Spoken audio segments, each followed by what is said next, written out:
Hello guys, welcome back to Selvi cooking channel. இன்றைக்கி நம்ம சேனலில் சட்னி தான் செய்ய போகிறேன். இது செய்யறதுக்கு ஜஸ்ட் 3 மினிட்ஸ் போதும். வாங்க இது எப்படி செய்யறதுன்னு பார்க்கலாம். தேங்காய் எடுத்துக்கிறேன். ஒரு மூடியில் 1/2 மூடி தேங்காய் எடுத்துக்கிறேன். அதுக்கப்புறம் 5 காஞ்ச மிளகா சேர்த்துக்கிறேன். காரத்துக்கு ஏற்ற மாதிரி சேர்த்துக்கோங்க. சின்ன பீஸ் பெருங்காய கட்டி சேர்த்துக்கிறேன். அதுக்கப்புறம் பொட்டுக்கடலை 3 டேபிள் ஸ்பூன். இதுக்கு தேவையான அளவு உப்பு சேர்த்து மிக்சியில் அரைச்சிக்கலாம். இப்போ இது ஒரு பவுலில் ட்ரான்ஸ்ஃபர் பண்ணிவிட்டு இதை தாளித்து கொட்டிக்கிறேன். எண்ணெய் ஊற்றி கடுகு, உளுந்து, கருவேப்பிலை இதையெல்லாம் போட்டு தாளிச்சிக்கோங்க.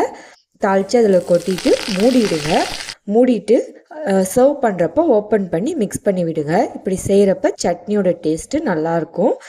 அதேமாரி இந்த சட்னியை மிக்சியில் அரைக்காமல் அம்மிக்கல்லில் வச்சு அரைக்கிறப்ப இன்னும் நல்லா டேஸ்ட்டாக இருக்கும்.